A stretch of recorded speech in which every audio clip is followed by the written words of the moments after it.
I swear to God, if they don't actually pull the trigger at LA and give LA Knight the Money in the Bank briefcase at the LA Money in the Bank in June, then I don't know what we're doing.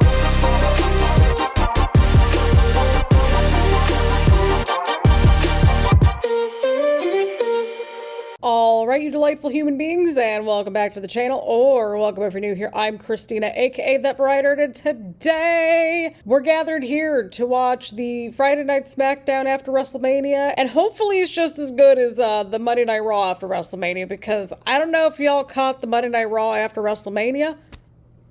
Holy cow, that was an insane show for us. That was a very insane show. So we've got we do, however, have a really stacked show, including a debut, I believe, right? Because we've had those teasers and all that, but we've got a TLC tag team title match tonight, which I'm really looking forward to. I believe the Women's United States Championship is also on the line with Zelina and Chelsea. And then, of course, John Cena is going to show up with the title as well. And as long as I don't hear Fiend a single time, like, ever again, I think we're going to be fine. Seriously, I used to really like that song. And then, like, well, just hearing it on a loop for, like, at least the last month or so. And then on top of all the WrestleMania shenanigans, just, I'm over that song. I will be more than okay if I never hear that song ever again. I can tell this is going to be off the rails. Either way around, grab your snacks and grab your choice of beverage, get comfy and cozy. Let's get to it, people. Alrighty, everyone, we got John Cena out here kicking things off on SmackDown, and this poor ring announcer. He had an encounter with John Cena on Monday night, and then, of course, this is probably setting up John Cena versus Randy Orton. The next premium live event's at Backlash, which is in St. Louis, Randy Orton's hometown. So it seems like we're gonna get that Cena versus Orton match. So that's exciting. We got the Let's Go Cena, Cena Sucks chants. John Cena's wearing the title backwards, and Randy Orton also RKO'd John Cena on Monday Night Raw as well. Okay, so I think he just handed the ring announcer a piece of paper. He's like just telling the ring announcer, yeah, just go. Just go, dude. His announcing has been deemed to be disrespectful. The dude just got here. Like, what? He's like standing in front of the ring announcer. He's literally overshadowing him. I feel like this has been happening regularly, but it seems like the Prime bottle like literally just keeps changing every single week. Like, how many flavors of that crap do they gotta go through? I have a lot of questions. Oh, and Cena couldn't even get in a single word, and Randy Orton's music hit. Kind of the opposite of what happened last week, because Cody could barely get in a word before John Cena cut him off. And then it does beg the question of like, what's next for Cody, you know? I mean, it kind of naturally could work into a whole story with like Randy and Cody at some point.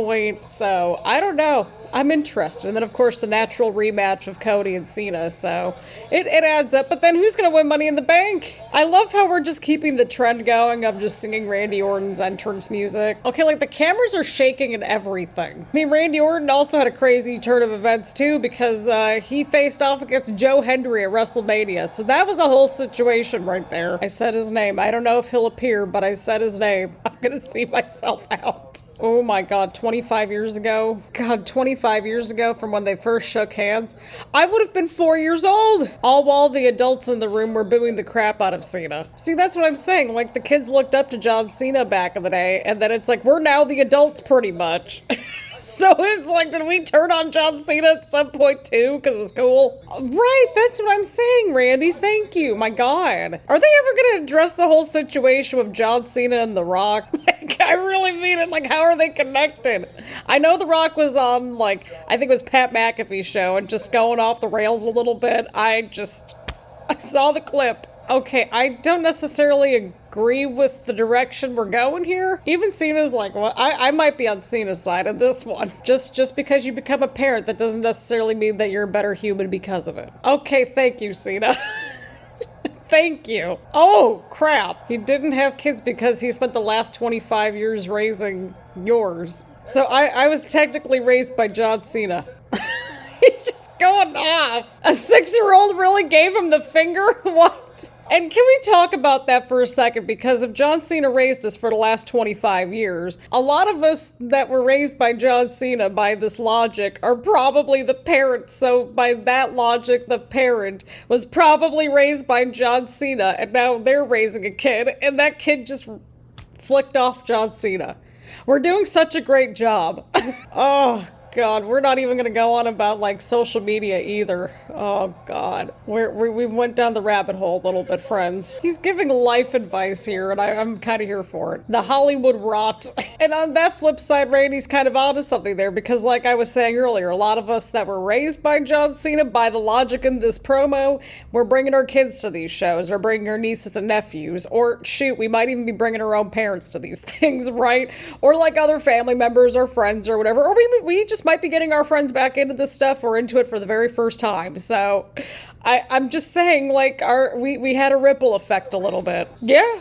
Randy's right. I do like how Cena's been taking on, like, just different types of roles. Yeah, Randy's right. Randy is totally right on that point. Oh, he's just a guest. Okay, at least he's calling out the let's go Cena sucks chance, because we've been saying that for a minute, right? It's like, yes, let's go ahead and buy the merch and then go on and just go and do the dueling chant ourselves in the crowd of like, let's go Cena sucks. Like, come on, pick a lane.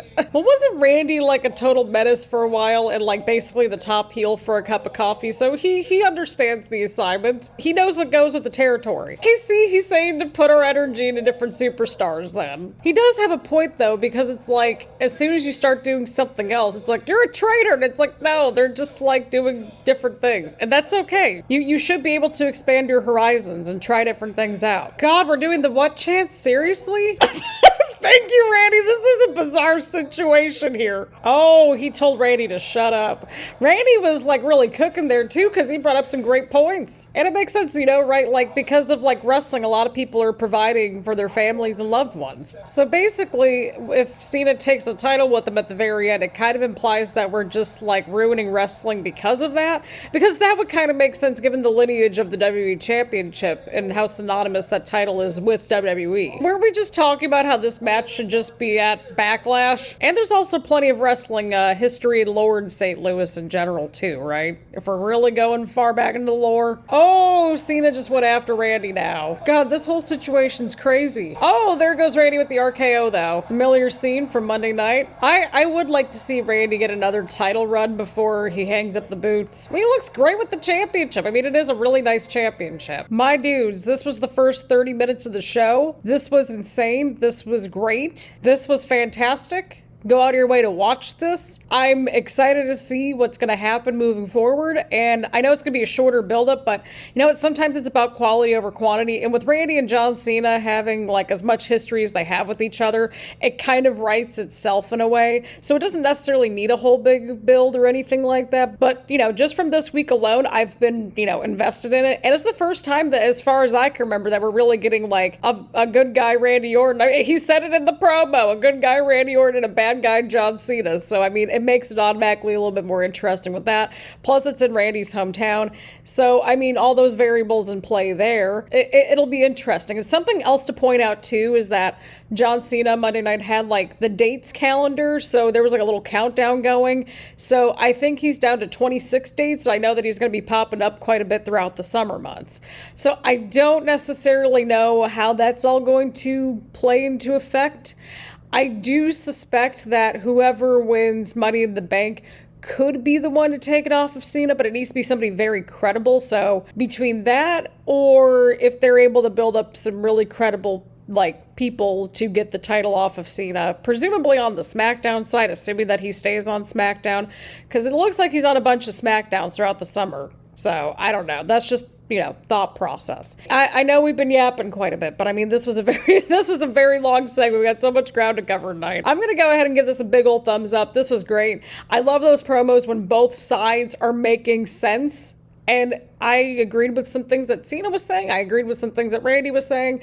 And again, I'm just naturally invested into this whole situation. This was great. Y'all, Fraxiom is okay. They're making their debut on SmackDown, and I just love this for us. I really do. Now let's just hope that they're okay after the match. Oh, they've just been so much fun to watch. Oh God, I hope this means that they're both on SmackDown. Can y'all imagine like Fraxiom like being on the SmackDown Tag Team Division? Oh my lord. The SmackDown Tag Team Division's about to be overpowered at this point. Here we go. See, there we go. I love that top-down angle. Fraxiom's looking great right out of the gate. Alrighty, people, we are back for the picture-in-picture commercial break, and Nathan Frazier's in. I'm with Wade Barrett on this one. I need to upgrade my eyeballs too just to keep up with everything. Oh no, I don't like this. I don't like this. I don't like this. Oh, okay, that double team was crazy, but it looked like Axiom was going to break up the pin there, but then he also pushed Angel over the pinfall attempt there, so... I mean, hey, it worked, right? Oh, Axiom connects. Oh, this might be it, yeah. We're proud of you, Fraxiom. Fraxiom's okay, everybody. They're doing great. Oh, I'm so excited for Fraxiom. I mean, they're joining this tag team division. This is crazy. This is absolutely crazy, people. This is absolutely crazy. But Fraxiom won. Fraxiom is on SmackDown, and Fraxiom is okay. So we're gonna give all that a big old thumbs up. Alrighty, we got Tiffany out here. It is indeed Tiffy time. Almost at the top of the hour. Just move onward and upward, Tiffany. That's all that I gotta say about the Mania match. At least that was a me thing, personally. Oh boy, we've got Jade coming out next. This could get interesting. Okay, but like, Charlotte's been around for like a long time. Okay, we've got Jade versus Tiffany. Once again, Why do they do this? They always start matches right as we're about to go to commercial break. It seems like it's a recurring theme here, and I don't know how I feel about it at this point. Probably leaning towards not liking it, because when we get back from the commercial break, they're right in the middle of the match, and we don't get any context as to what's going on or like how we ended up in this situation. Like, give us a little like recap of what happened during the commercial break. Anywho, this segment happened, and I don't know where anything's going, but we'll just see what happens moving forward. You know, of course, we got Jade and Tiffany. I suspect that it's probably not going to end well. It's probably going to have some shenanigans involved, but we'll see what happens. Okay, so like, what happened during the commercial break? Because we got back from the commercial break and they rang the bell. I'm just gonna assume everybody was chilling and minding their own business, right? I mean, I'll take that over being confused as we come back from the commercial break, even though I am technically still confused. All right, well, they were going to go for a handshake, but Tiffany went in for the headlock instead. Oh, Jay just caught Tiffany there. Oh, but she's right by the ropes. Okay, well, I guess we're not going to the ropes. I thought we were going to the ropes for a second. There goes Tiffany with the elbow in the corner. All right, well, we're going to commercial break. Okay, that was crazy right there from Jade as we got back from the commercial break there. I mean, these two kind of, like, should mesh pretty well together, right? I mean, we got to keep in mind that this is the first time that, you know, they're in the ring with each other in a one-on-one match as far as I can remember. But, like, you know, I think these two, like, on paper, you know, mesh pretty decently, right? Like, they both have the strength factor, but they also have a good amount of athleticism too. So that makes sense. Oh, but Jade caught Tiffany. Oh, but Tiffany just rolled. Okay. Went right into the drop kick there. Oh, huge suplex from the top rope. And my back hurts watching this. God, I can just smell the shenanigans about to go down. Something's going on. Oh, there's Naomi. That was the vibe that I got from the Mania match with Naomi and Jade. It was a good match, but like, I felt like it was just the beginning of their feud. Like, the proper feud, right? Like, obviously their story's been going on for a while and everything, right? Since Jade got attacked in the parking lot. But I'm like, there's gotta be another match or two still left in this whole situation, because eventually, ideally, we need to bring Bianca back into the mix and just keep this little story going. I don't know why Tiffany's going back inside the ring here, but okay. I mean, hey, it floats Naomi around the title picture, so I'm totally cool with that. Oh, well, there's Nia Jax. I was wondering what happened to her. Because we haven't seen her for like a few weeks now. I was wondering if they were going to maybe revisit Tiffany and Nia at some point. Oh, we got this little stare down with Naomi and Nia here. Okay, so we still got two women's division stories kind of going on here. We've got Nia and Tiffany. Obviously, they've got a lot of history going back to last year when they were teaming up with each other and just the bullying and all that. And then, well, Naomi and Jade should be pretty self-explanatory at this point. So, two different teams that, well, pretty much fell apart, friendships and all. But two, like, different stories, right? Because, like, Tiffany and Nia, they were actually, like, you know, interacting with each other versus, like, Naomi and Jade, right? Like, Naomi took out Jade and all that. But either way, this matchup was okay. It took a little bit for this match to get into gear, though, but I think they were still finding their groove, right? Again, keeping in mind that this was the first time that they were probably in a one-on-one match, right? But otherwise, I think they got the fans into it by the end of the match. And, yeah, I think it got better as the match went on. At least that's how I saw it, anyway.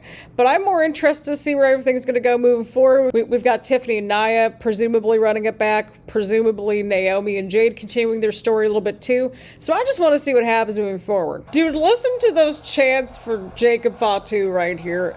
First time as U.S. champ and all that. And Solo's out here in his weekend outfit, and we still didn't get a Solo with his weekend outfit with the weekend. The thing that gets me, though, is that, like, Solo hasn't even had his own solo title yet or anything. Hasn't there been a lot of tension between these two over the last few weeks, or are we just not remembering things? Listen, I could see Jacob as world champion someday. God, we're back to the what chant? Seriously? We don't need anybody talking for Jacob at this point, Solo. Like, he let him cook. Look at Jacob looking at Solo like, what is this man doing? He's the one that put in the work. Oh, he took the mic from Solo.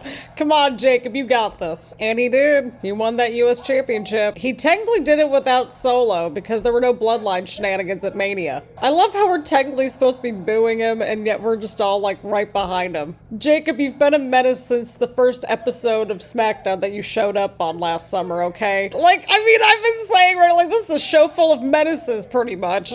Oh, that was good timing. Even Solo's like, seriously, LA Knight's coming out here? I swear to God, if they don't actually pull the trigger at LA and give LA Knight the Money in the Bank briefcase at the LA Money in the Bank in June, then I don't know what we're doing. Because I still haven't gotten over the fact that they didn't have him in some shape or form at the LA WrestleMania a couple of years ago. Come on, this is a full story. This is a full circle moment. Three's a charm, right?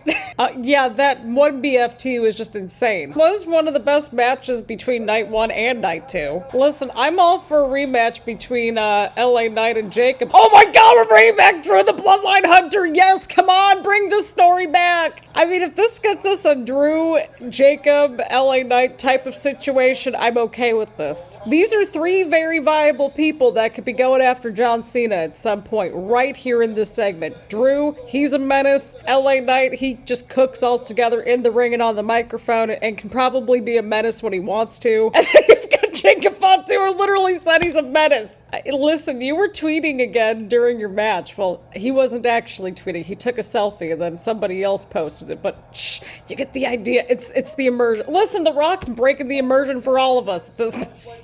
Come on, Drew the Bloodline Hunter. It's not dead to me. Yeah, that match was great too on Night 2 of Drew and Damian. Go watch that match. LA Knight's just like chilling in the corner. Come on, Drew. We need you as the Bloodline Hunter. Get LA Knight out of the vortex. Like, please, tag him out.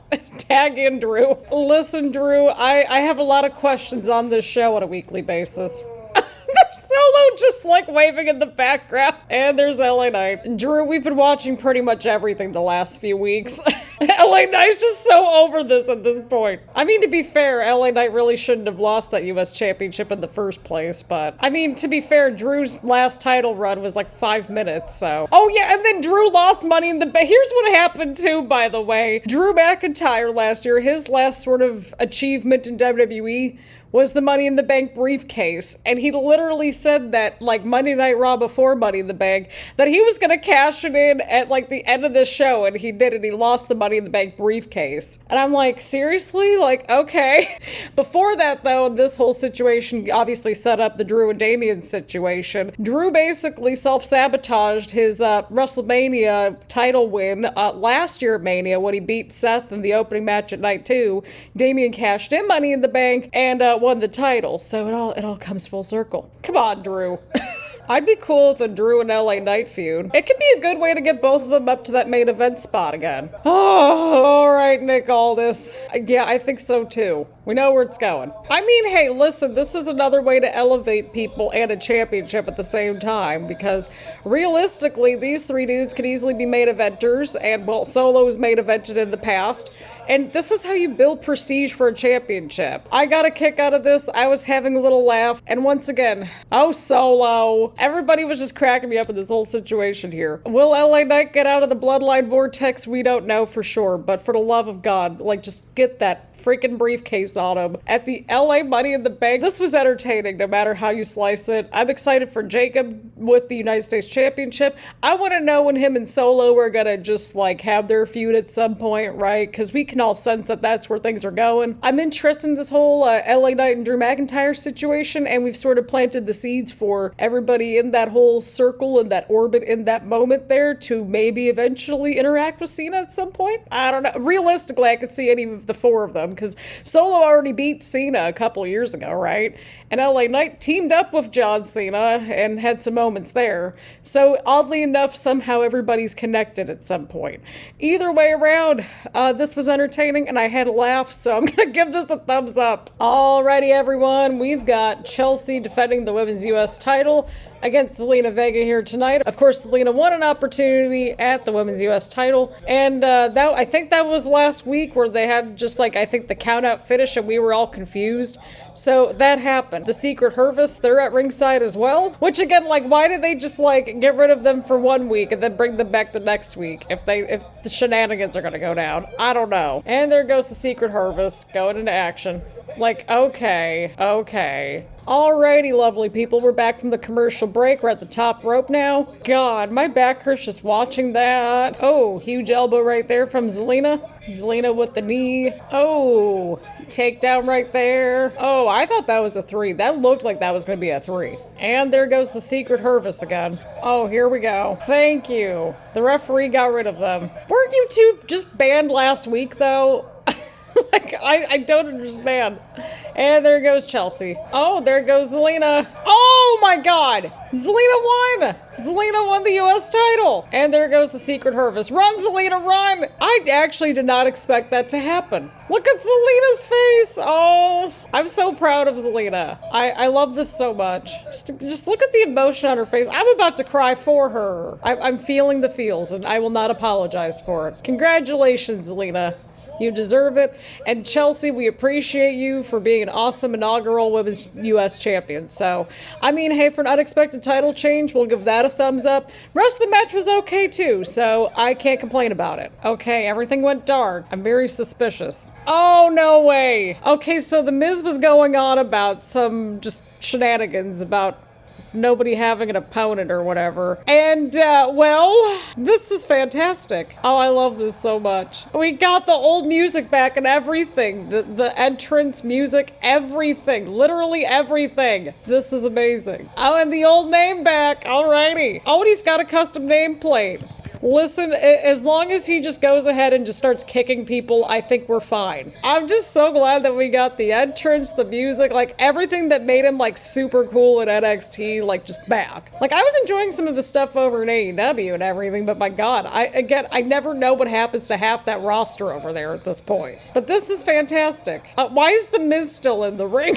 Why is he still in the ring? Miz, get out of here. What are you doing? Sir, welcome back indeed. Miz, just get out of there. What are you doing? Just you're right by the rope. There we go. That's what I was looking for. Just kicking the Miz, just perfect. Thumbs up for presentation, for kicking the Miz, and that's pretty much all I got. This is awesome. Oh, I'm excited to see Aleister Black back. Okay, so I gotta complain before we get this match started. They were going on about a commercial-free last hour of Friday Night Smackdown. Do you see this? Do you see this right here? Do you see this right here, friends? This is not a commercial-free final hour of SmackDown. This is picture-in-picture commercials. This is still commercial. I said something on social media like literally not even 10 minutes ago about this. Like, they're not gonna make a commercial free, are they? Why do they gotta do this? Listen, I know they gotta make the monies, but come on. Don't advertise something as commercial free and have picture-in-picture commercials. Please. Alrighty, everyone, we're back from the commercials on this commercial-free final hour of SmackDown. And we've got Drew McIntyre versus LA Knight. Winner is to take on Jacob Fatu. Me personally, I'd like to see a triple threat match at this point, and hopefully everybody can go and do different things after this. Oh, I don't know, Drew the Bloodline Hunter still needs to just be Drew the Bloodline Hunter for a minute. I would personally just like to see a separate little like program with LA Knight and Drew. Like seriously, give them like a good 10 minutes to cook on a mic, and give them some more matches here and there. I don't think any of us would complain because it would be be something different for both of them. They've had their little interactions over the last year or two now, so just give them a proper little program. We would all appreciate that. Again, I'm already entertained by this. Again, just put them in a little, like, program for a couple months. We'd all be entertained by it. Oh, I do worry that we could get bloodline shenanigans in this whole situation here, but for once, my bloodline shenanigans radar was off at WrestleMania. Oh, huge chop from Drew right there. Oh, right in the ropes. Oh, over the top rope. And there goes Drew. All right, we got some fighting on the outside of the ring. We're right by the commentary table. Oh, wait, nope.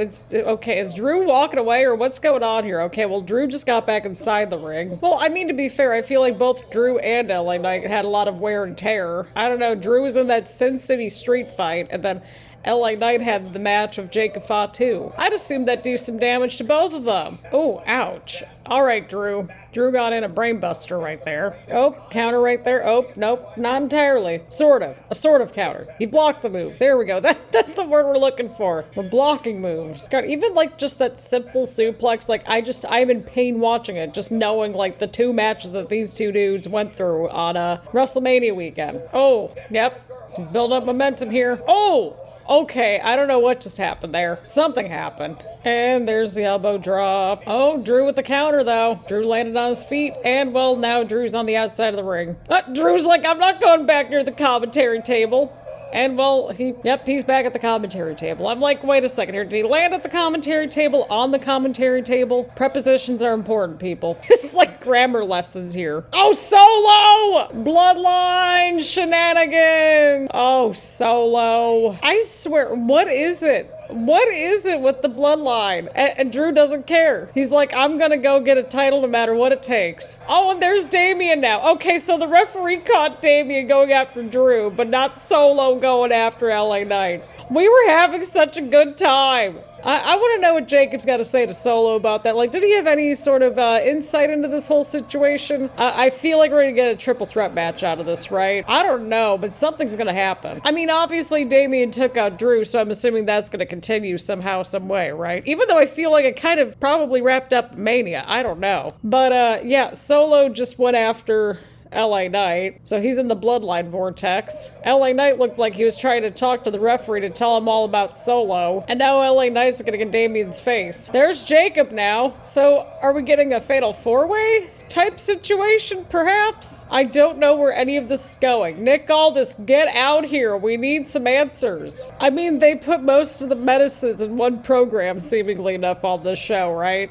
They said menaces earlier with this program earlier. Randy's the other menace, and Kevin Owens was one of the other menaces, but, well, Kevin's out, so I'm just saying, most of the menaces on this show are in this whole entire situation here. Well, hey, I mean, this makes Jacob look incredibly strong, to say the least. So it looks like Drew technically won the match by disqualification, so do with that information what you will. Either way around, this was a good match in and of itself before all the shenanigans went down. And yeah, I'm really confused and just want to know what's going to happen next. So we'll give all this a thumbs up. Alrighty, everybody.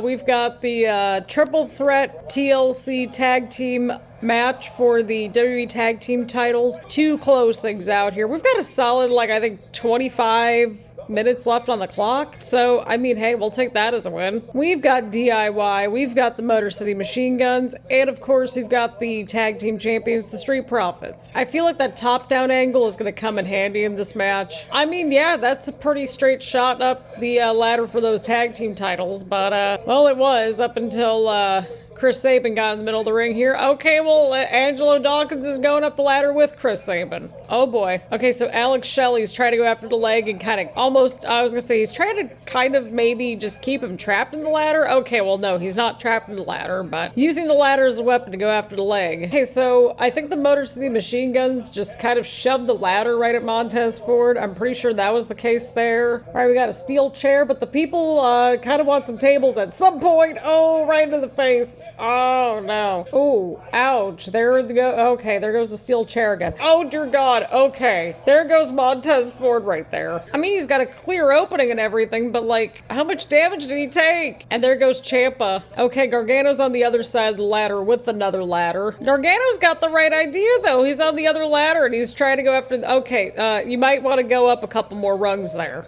Oh God. Gargano just did the thing. Ciampa's trying to get the titles. Oh God. Ciampa had the titles. And there goes Dawkins now. Oh dear Lord. These ladder matches, TLC matches, anything involving a ladder makes me nervous at this point. It's like, Christina, all these different stipulations just make you nervous. And it's like, yes, they do. I'm a little squeamish. Oh no, oh no, oh, I thought they were gonna go through the table right there, but it looked like Chris Sabin caught himself there. But then Ciampa, well, that didn't end well for Ciampa to say the least. There goes Ciampa with the chair now. Ciampa chair!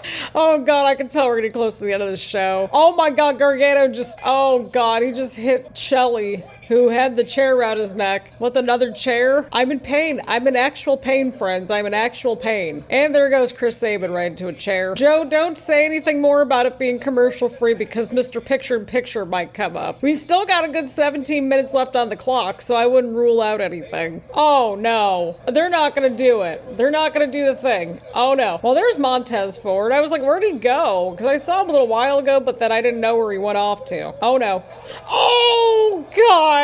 Oh no. Oh no. Right to both of those chairs. They were set up. Oh no. I'm in pain. I'm in actual pain, friends. What the heck was that? What was that? Yeah, no, this entire match is out of control. Listen, I'm just nervous for everybody in this match because what in the world was that? Just like what crashing onto everybody. What is happening here? What is actually happening? I think bodies everywhere is an understatement. I think that is a massive understatement. What in the world? Well, that was an assist. That was certainly an assist. I mean, hey, no disqualification, so I mean, anything's fair game, right? Okay, we gotta put somebody through a table at some point, right? Because that's what the people want. They want tables. Oh no! Oh no, I think Ciampa just like got Montez Ford with the ladder like kind of wedged up between the barricade and the ring, and like the table was right there too. I'm just in pain watching this entire match. And it's like, all right, Christina, we get it, you're in pain, and it's like, God, I don't want to be any one of these 6 dudes the next morning. I feel like I am just in a world of pain watching everything. Jesus, take the wheel. That's one way to go through a table. That was insane. Oh God, I think somebody's set up to go through another table now. I'm nervous. No, no, no, no, no, no, no, no, no, no, no, no, no, no, no, no, no! God! Oh. Well, the people certainly got their table fixed, to say the least. What are we watching at this point? What are we watching? That's what I've been saying this entire time, Joe. These 6 dudes are out to destroy— Ciampa, what are we doing? Ciampa, no, no, no, no, no. Oh, no. Oh, no. Well, the ladder just broke. I'm with the fans on this one. I can't repeat what they're saying, but the sentiment is there. I mean, hey, I think it's safe to say that the ringside people are definitely getting their money's worth. And here's Gargano. We've also got Alex Shelley and Chris Sabin. Oh, there's another table over there. There's another table. Somebody else going through another table. Oh no. Oh no. Oh no. That table's right there. That table's right there. That table's right there. He's like walking gingerly on the table. Oh no. Is anybody like moving at this point? Like, that's an actual question that I have. Like, is anybody like just up and moving at this point to get up the ladder to get the tag team titles? Because everybody's just like literally destroying each other in this match, and I think everybody's gone through a table in some shape or form here. Ciampa might have it, people. Oh no. Motor City Machine Guns though. Oh, but Ciampa— oh God, they moved the ladder. They're trying to go after Ciampa with the chairs now. Oh no, the table's right underneath Ciampa. Angelo Dawkins is on the ladder in the corner. Oh no. No. Oh dear Lord. Shout out to that referee though, who was like right there for Angelo Dawkins. Shout out to that referee. I mean, same Alex Shelley. His facial expression pretty much said it all right there. What are we even watching?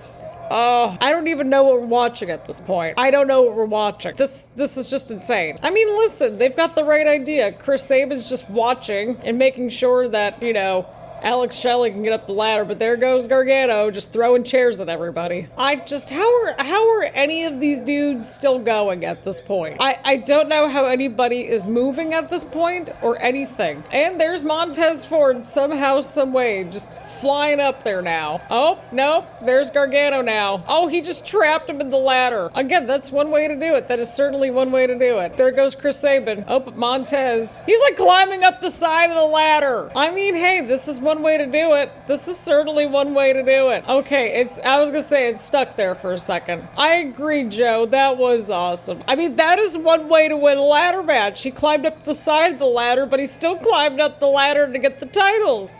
That's pretty smart. That's pretty smart. Lord. Oh, God, and now we have Fraxiom in the mix now on this tag team division. I know that I might have just been like, what is happening for half this match and half of this reaction?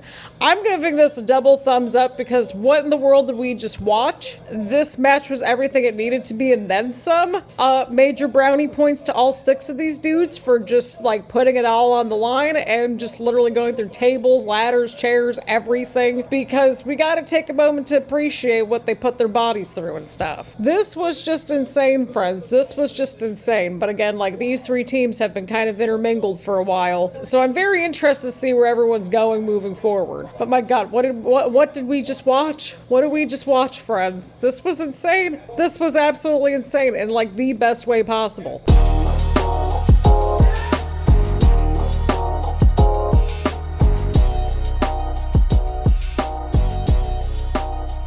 Friends, you know that it's been a very long evening if I'm just now realizing at almost 11:30 at night that I forgot to record an intro. So either way around, this was a pretty stacked show to say the least. Things kept moving and we had some pretty exciting moments, right? We had the Randy and Cena moment at the start of the show that just made the first 30 minutes just fly by. Obviously, we had Aleister Black returning to WWE in full entrance and everything. And yeah, we also had a title change hands with Zelina picking up the Women's United States Championship, which was exciting, but my God, we need to talk about that main event. But of course, before the TLC match, there was obviously that LA Knight and Drew match, and then Jacob just kind of destroyed everybody, and then yeah, there was just a lot going on there. And then of course that main event situation with the tables, ladders, and chairs match. Again, that was insane. Go out of your way to watch it. It was just insane. I don't know how else to word it.